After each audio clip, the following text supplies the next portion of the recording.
सभी को जय मसीह की। आज हम परमेश्वर के जीवित वचनों से अध्ययन करेंगे। शैतान किस प्रकार से हम पर अटैक करता है, हमारे आत्मिक जीवन को नष्ट करता है। इस बात को हमें जानना बहुत जरूरी है और उस दुष्ट के बुरे वारों से हमें बचकर संभल कर रहना चाहिए। प्रियो, हम सब मसीह दौड़ में हैं और इस आत्मिक दौड़ को रोकने के लिए शैतान अनेक जाल बिछाता है, पर सच्चा मसीह व्यक्ति वही है जो जीतकर इनाम लेता है और अपनी दौड़ को पूरा करता है और मुकुट पाता है।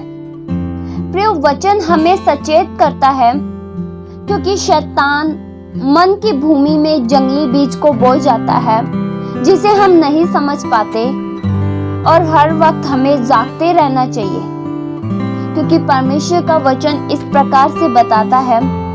पहला पत्रस 5 के उसके 8 वचन में ऐसा लिखा है, सचेत हो और जागते रहो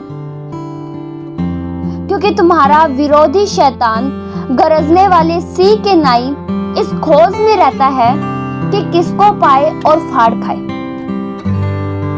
प्रियो, हमें आत्मिक जीवन में हमेशा जागते रहना चाहिए। जो कुछ मसीह जीवन में हमने पाया है, प्रार्थना का जीवन, आराधना का जीवन, आत्मिक जीवन, इन सब की हिफाजत करनी चाहिए।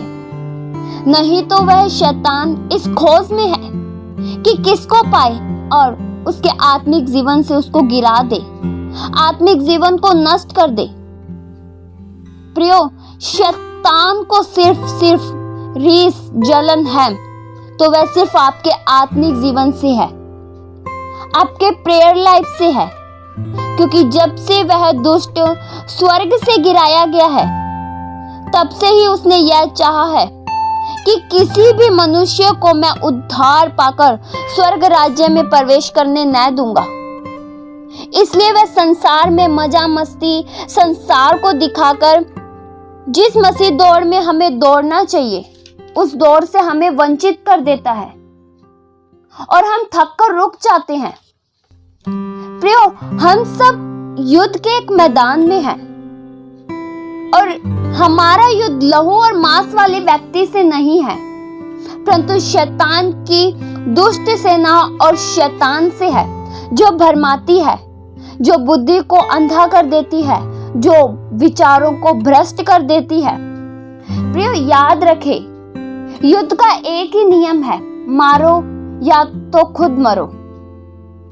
प्रियो, अगर आपने प्रार्थना के द्वारा, जीवित वचनों के द्वारा शैतान और शैतान की दुष्ट ताकतों को नहीं मारा और शैतान की दुष्ट ताकतों को निष्क्रिय खंडन नहीं किया तो शैतान आपको मारेगा।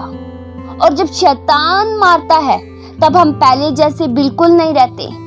हमारा प्रार्थना का जीवन, आत्मिक जीवन, सब कुछ खत्म हो जाता है और हम शैतान के गुलाम हो जाते हैं। जैसा शैतान कहता है वैसा ही करने लगते हैं। इसलिए प्रियो, बहुत जरूरी है कि हम शैतान को मारे वचनों के द्वारा, प्रार्थना के द्वारा। और प्रियो, शैतान हमें कैसे मारता है, हमारे आत्मिक लेवल को कैसे खत्म करता है। प्रियो, हमारे जीवन में शैतान आंखों के द्वारा, शरीर के द्वारा कुछ ऐसे पापों को डालता है जिसे हम समझ नहीं पाते और पाप का आनंद उठाते हैं। तब हम परमेश्वर से दूर हो जाते हैं, हमसे प्रार्थना नहीं हो पाती, हम वचन नहीं पढ़ पाते क्योंकि पाप हमारे जीवन में राज्य करने लगता है और हम धीरे धीरे मसीह दौड़ में, जिसमें हमें आनंद के साथ दौड़ना चाहिए, थक कर रुक जाते हैं क्योंकि शैतान हमारे ऊपर राज्य करने लग जाता है और जैसा शैतान कहता है हम वैसे ही चलने लग जाते हैं। इसलिए हमें शैतान की कभी नहीं सुनना चाहिए। प्रियो, शैतान हमारी बुद्धि को भ्रष्ट कर देता है, हमें सच्चे खुदा की ओर देखने नहीं देता। पर प्रियो, अगर हमें विजय पानी है तो हमें परमेश्वर के हथियार को बांधने होंगे और परमेश्वर के हथियारों के द्वारा शैतान का सामना करना होगा, तभी वह हमारे पास से भाग निकलेगा। प्रिय, परमेश्वर के हथियार यह है: सत्य से अपनी कमर कसना, धार्मिकता की झिलम पहनना, पाँव में मेल के सुसमाचार की जूती पहनना, विश्वास की ढाल लेकर स्थिर रहना, उद्धार का टोप पहनकर आगे बढ़ना और प्रियो वचनों का प्रयोग करना। शैतान पर विजयी होने का एक मुख्य तरीका है वचनों का उपयोग करना।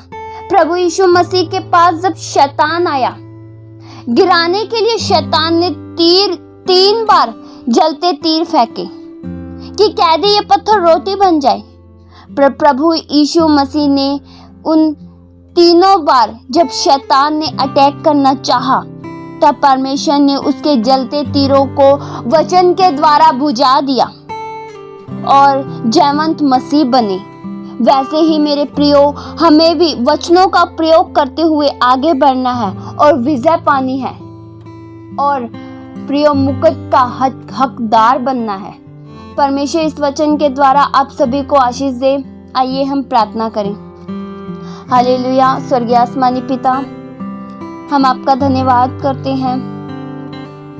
ये जीवन आपका है और इस जीवन को आपने दिया है। इस जीवन को आप चलाइए, जैसा आप चाहते हैं वैसा बनाइए। हम शैतान की दुष्ट ताकतों से वंचित न रह सके। हमें ऐसी समझ दीजिए, उस शैतान के दुष्ट वारों से हम लड़ सके, उसका सामना कर सके और जीतकर मुकुट पा सके। और जिस दौड़ में हमें दौड़ना है, आनंद के साथ दौड़ सके, सच्चाई के साथ दौड़ सके, ऐसी हमारी सहायता कीजिए। ये प्रार्थना उद्धारकर्ता प्रभु यीशु मसीह के जीवित पवित्र नाम से मांगते हैं। सुनो और कबूल करो पिता। आमीन।